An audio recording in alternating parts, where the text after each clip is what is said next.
Start off by asking you, I'm certain you're going to share my view, and that is we're not being served well by our politicians or our media at the moment, are we?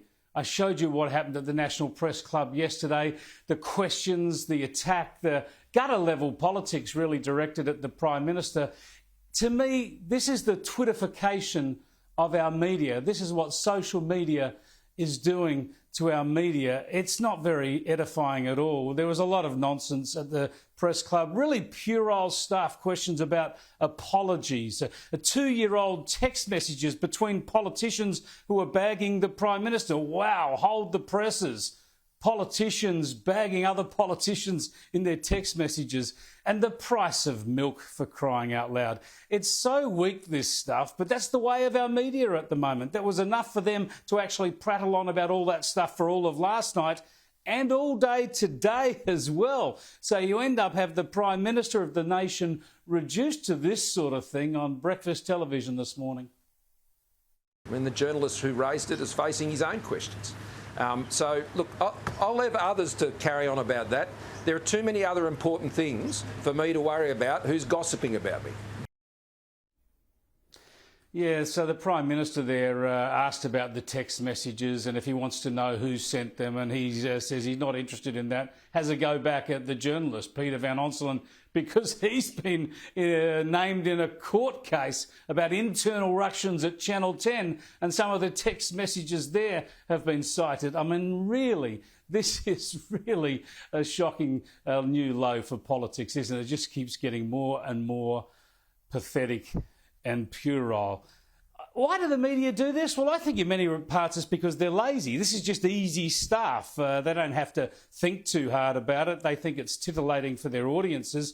I reckon it's insulting to their audiences. I reckon it's insulting to you, suggesting that this is what you think is newsworthy and worth debating in this country. So thinking about this today, I did a quick list. I jotted down what I reckon might be some of the big priorities, the big challenges, the big issues for this nation right now, the stuff we ought to be talking about. You'll have your own ideas, of course, but I reckon we should start off by talking about the pandemic response. What's next in the pandemic response? Getting the booster shots out to people and the rest of it. That hard border in Western Australia. What can the federal government do to bring that down? Not to mention business restrictions across the rest of the country. Vaccine mandates. Have they seen their day? As I mentioned with the medical advice last night. Also more COVID transparency. Who's dying and why? Are we getting excess mortality in this country or not? We should be talking about reopening this country to tourists and immigrants as soon as possible, because that's so important for the future of our country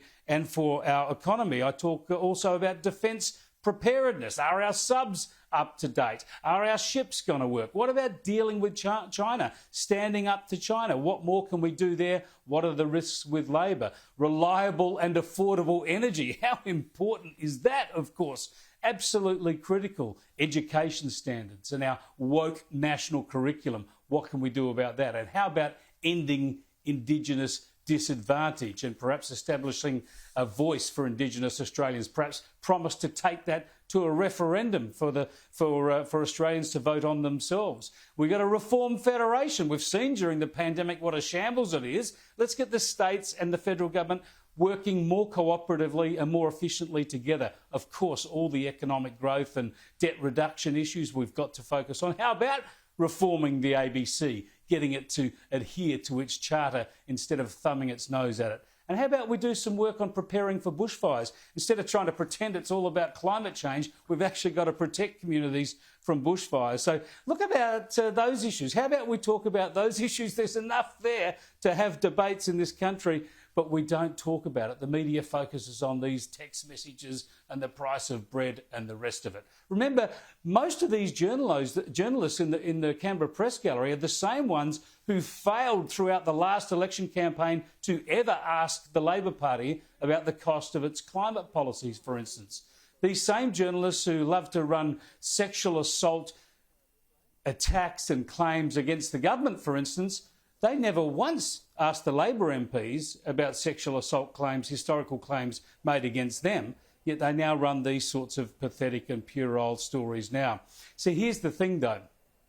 Politicians, especially Conservative politicians, it's no good them complaining about the media. It's okay for people like us to point it out, but politicians can't complain about it. This is just what they've got to put up with, especially on the Conservative side of politics. And as for the ABC, well, yes, they're increasingly feral. They kind of lead the charge. But what's the coalition ever done in its more than 9 years in government? What's it actually done to tackle the ABC, to fix that situation? The coalition are done in by their own inaction. The thing here is that governments need to set the agenda, and they have an unequalled ability to set the agenda. The reason the media can obsess with these trivial and inane debates is because the government's not forcing the agenda, forcing people to talk about something else. Why not scrap the national curriculum and start again? Have the debate with the states for the sake of a better education system. Why not put out all the information we need about COVID so that we can reassure the public rather than add to the fear campaigns run by the state premiers and by much of the media? Maybe explain why a voice for Aboriginal Australians would be a good thing. Promise to put it to a referendum. Again, have that debate. Change the ABC charter. Focus on it. Put something out there. Have the debate. Promise some reform. That's how you set the agenda. You do something. You've got to do something. Have the agenda, set the agenda as a government, do something. And do something if you're a Conservative government, do something that's conservative. Reflect your conservative values. Don't be afraid of a fight. Fight for something. That's what's going to happen here. That's how Scott Morrison can stop the media obsessing with this nonsense, this puerile nonsense that I know is driving you nuts. The government has to govern. That's how it sets the agenda.